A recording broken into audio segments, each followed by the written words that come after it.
Okay, let's dive in then. Today, we're looking at a relationship that seems to have unfolded at, well, hyperspeed in the public eye. Hmm. And we're pulling directly from the articles and research you've gathered for us, focusing specifically on the public narrative around JoJo Siwa and Chris Hughes. That's right.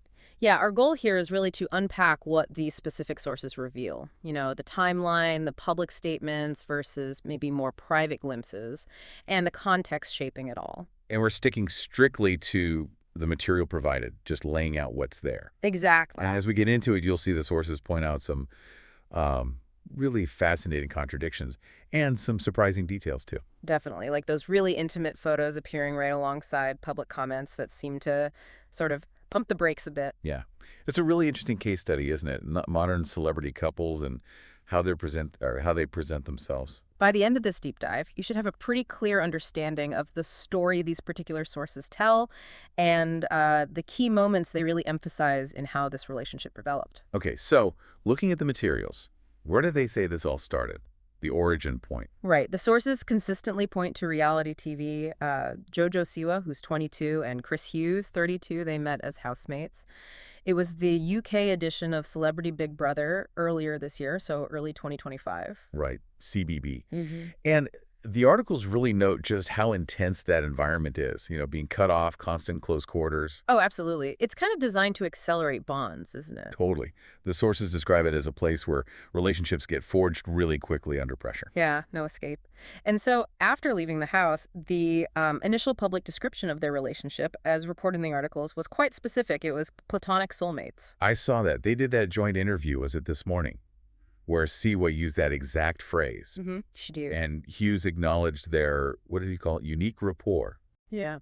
But the sources seem to suggest this framing was, well, deliberate. A bit curated. Yes, the material uses the phrase carefully curated public understanding. It makes sense, right? You acknowledge a deep connection formed in this weird CBB bubble. Without immediately jumping to romance. Exactly. It sets a certain public expectation, at least initially. What's fascinating, though, and the sources really highlight this, is that this relationship seems to have taken shape against, like, a backdrop of significant personal change for JoJo Siwa. It really did. The articles mention her breakup with her partner, Kath Ebbs, happened shortly after CBD finished. Right. And Siwa's quoted saying that breakup had nothing to do with Chris. That's important context the sources provide. It is. But then you also have the comment from Kath Ebbs herself, which some sources include, hinting that the chemistry people saw on screen between Siwa and Hughes on CBB, well, that it was not fabricated.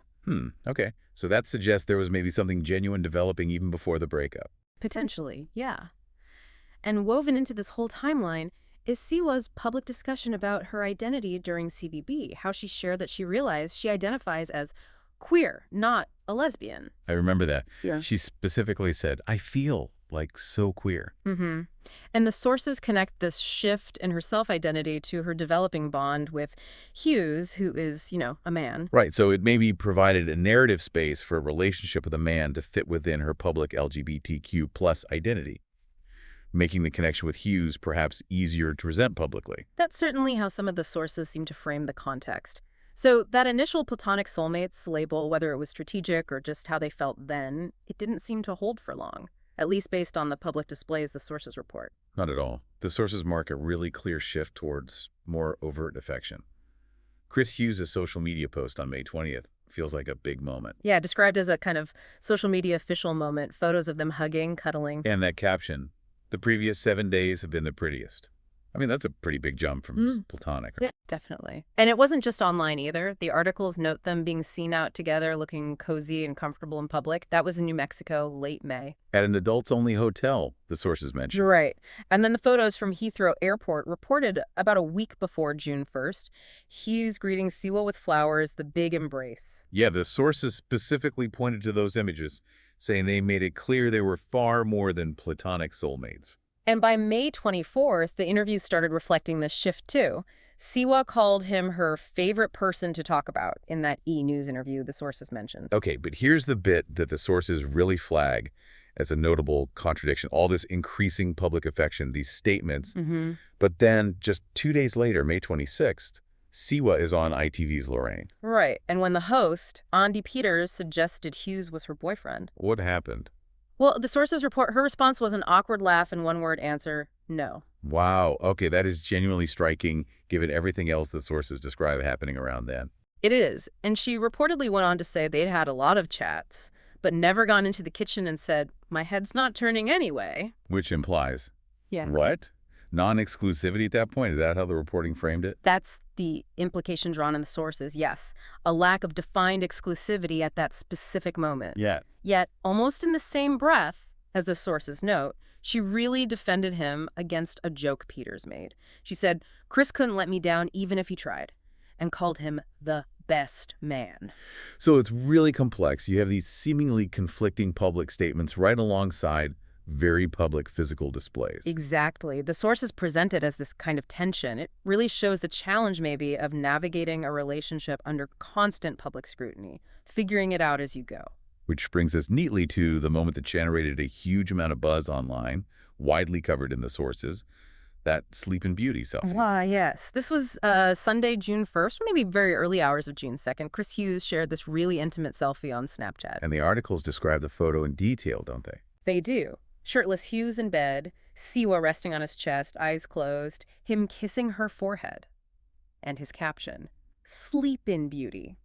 The sources even focused on the ambiguity of what they might have been wearing under the covers. Yeah, mentioning nothing on her shoulders and noting it was hard to tell if they're wearing pajamas or if they're going au naturel. Details like that definitely fueled the speculation. But the key thing the sources report is that he shared it and then deleted it. Yes, swiftly deleted is the phrase used, but you know how it is online. Too late.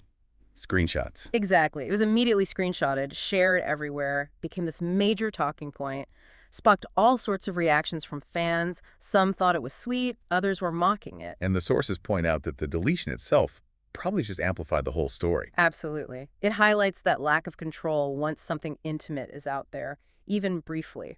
Okay, switching gears slightly, but still very relevant based on the reporting, something else the sources consistently point to as significant is the family approval aspect. This seems to be a really key element in the narrative presented by the sources, yes. They emphasize Chris Hughes' strong connection with JoJo Siwa's family. There are quotes from JoJo saying her mother, Jessalyn, absolutely adores him. And that she enjoys watching her watch us because I've never seen my mom so happy. That's quite a statement. And it's not just her mom, right? Her dad, Tom. Hmm. The sources say he and Chris are, like, best friends. Yeah. There was even that anecdote included in the sources about them going to the spa together. Playing Nintendo, too. Yes, Hughes pictured playing Nintendo with Tom, and Jessalyn sharing a video of JoJo kissing Chris during a family game night on June 1st. And maybe most tellingly, that Instagram post from Jessalyn with the photo of JoJo and Chris. Right, with the song Summer Nights playing over it, the sources highlight the lyric, Something's Begun. They frame that as a public musical endorsement from her mother, suggesting the family is very much on board. That's certainly the picture the sources paint. Strong family integration. Okay, so finally, the sources turn their attention to what might be next. Teasing potential joint projects. Yeah, around May 22nd, reports indicated they were already in talks to film a spin-off TV show. Already. Wow.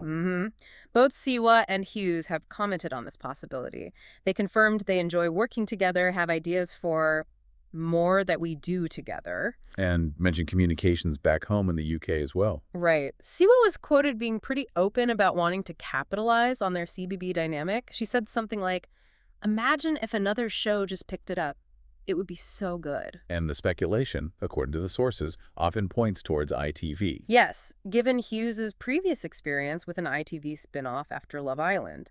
Though it's noted in some articles that that particular show, Chris and Olivia, crack it on, actually documented their breakup. Ooh, interesting detail for the sources to include when talking about potential future projects. It is, and when asked to define their connection, Siwa reportedly said it's something you kind of can't define it. It's very special. Hughes apparently struggled to articulate it too. So this quick move towards exploring TV projects.